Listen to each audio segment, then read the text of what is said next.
மதுரை, மேலூர் சுற்றுவட்டார பகுதிகளில் பொங்கல் பண்டிகையை முன்னிட்டு போட்டி போட்டு வெளி மாநிலங்களுக்கு கரும்புகளை விவசாயிகள் ஏற்றுமதி செய்து வருகின்றனர்.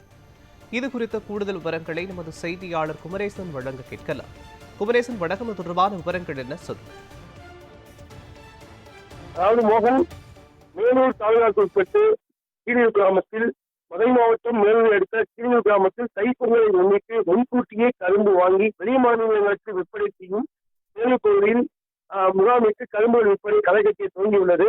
மேலூர் தாலுகாவுக்கு உட்பட்ட கீழூர், நாவலிப்பட்டி, தனியார்மங்கலம், பருகுமலைப்பட்டி, வெள்ளலூர் உள்ளிட்ட பகுதிகளில் விவசாயிகள் 1000க்கும் மேற்பட்ட ஏக்கரில் கரும்புகள் பயிரிட்டுள்ளனர்.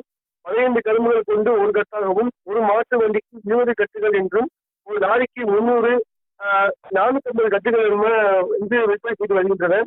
தற்போது ஒரு கட்டு கரும்பின் விலை 350 ரூபாயும் ரூபாய் 450 விற்பனை ஆவதால் விவசாயிகள் மகிழ்ச்சியாக உள்ளனர் மோகன். மேலும் சராசரி ஒரு கரும்பின் விலை 15 முதல் 20 ரூபாய் வரை விற்பனை செய்யப்பட்டு வருகின்றது. இதனால் விவசாயிகள் அதிகப்படியான கரும்புகளை உற்பத்தி செய்யும் விற்பனைக்காக வெளி மாநிலங்களுக்கும் அனுப்பி வைக்கின்றனர். மேலும் கீழூர் கிராமத்தில் விவசாயிகள் மேலூர் பகுதி செம்மண் நிறைந்த பகுதியாகவும் இருப்பதனால் கரும்புகளின் சுவை அதிகமாக இருப்பதாலும் கரும்புகள் அதிக அளவு விற்பனையாகி வருவதை தற்போது பார்த்துக் கொண்டிருக்கின்றோம். அதனால் வியாபாரிகள் போட்டி போட்டுக் கொண்டு விலைக்கு வாங்கி வெளிமாநிலங்களுக்கு அனுப்பி வைக்கின்றனர். மேலும் கரும்பின் வளர்ச்சி மற்றும் நிலத்தின் பொறுத்து சுயம்பளவு லாபம் கிடைக்கின்றது எனவும் கரும்பு விவசாயிகள் அரசு ஊக்கத்தொகை வழங்கப்பட வேண்டும் மற்றும் நேரடி கொள்முதல் செய்யப்பட வேண்டும். நிலத்தங்களுக்கு மற்றும் வெளிமாநிலங்களுக்கு அனுப்புவதன் மூலமாக விவசாயிகள் ஊக்கத்தொகை கிடைக்கின்றது எனவும் குறிப்பிட்டு வருகின்றனர் மோகன்.